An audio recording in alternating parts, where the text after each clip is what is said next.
Happy Wednesday, friends. Happy Winning Wednesday. I am your girl, Dominique, Atlanta's nurturing agent, here with another Winning Wednesday tip for you. And if this is your first time on my channel, welcome. We drop Winning Wednesday tips related to all things real estate on Wednesdays. And if you're a returning viewer, thank you again for pulling up and hanging out with me for a few minutes.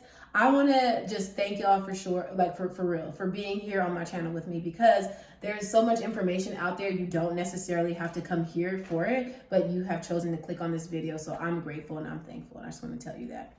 Now, without further ado, let's dive into our topic. Today, we're talking about what it means to be under contract. And so under contract basically means that your offer has been accepted. And when you submit an offer in real estate, that offer comes in the form of a contract. Once you're under contract, here's what you can expect. You should know that escrow has now begun, which means that your due diligence period has also begun.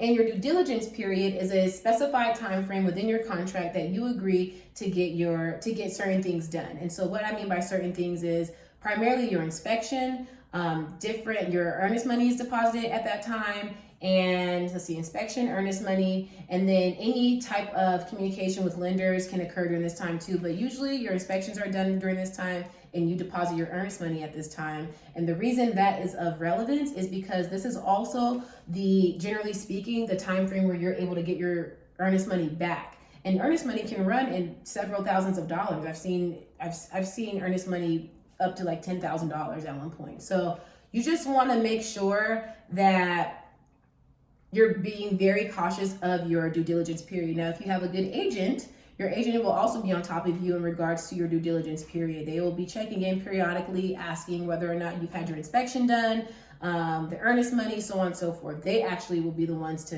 submit the earnest money. But the inspection is on you in terms of getting that scheduled and getting it done, and then determining whether or not you want to move forward, right?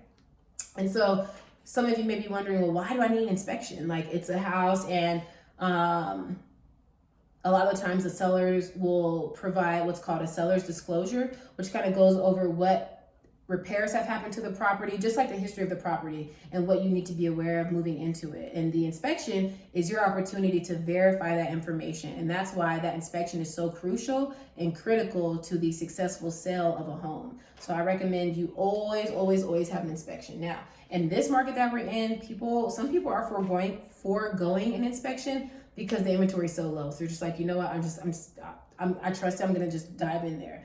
Always try to get an inspection, always. So yeah, your escrow has begun, due diligence has started. Due diligence is your, that period of time we talked about where you have X amount of days to get things done. And then let's see, we mentioned that it's critical for the successful sale of a home.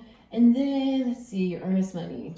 Earnest money, I mentioned earlier, is in essence, if you're not sure, basically a good faith deposit. It tells the seller that you're serious about buying the home, and it's just a deposit that the buyers will give to their agent, and that agent will then provide it to their brokerage to get it taken care of, and so on and so forth. We're not going to get into earnest money fully right now, but I want to give you an overview so you at least have an idea. And then also, when you are under contract, it doesn't necessarily guarantee that you're going to close. What it does mean is that your offer has been accepted and you're moving toward closing. It's almost like when you're dating and someone might ask you to kind of be exclusive to move toward being official. I don't even know if that makes sense, but it doesn't guarantee that you're going to become official, but you're moving in that direction to make sure you're doing your due diligence.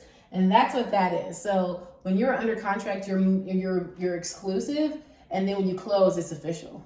So that's, if you can think of, if that makes sense, you can think of it like that if you want. Like, that's your period to figure out if this is what you really want to do.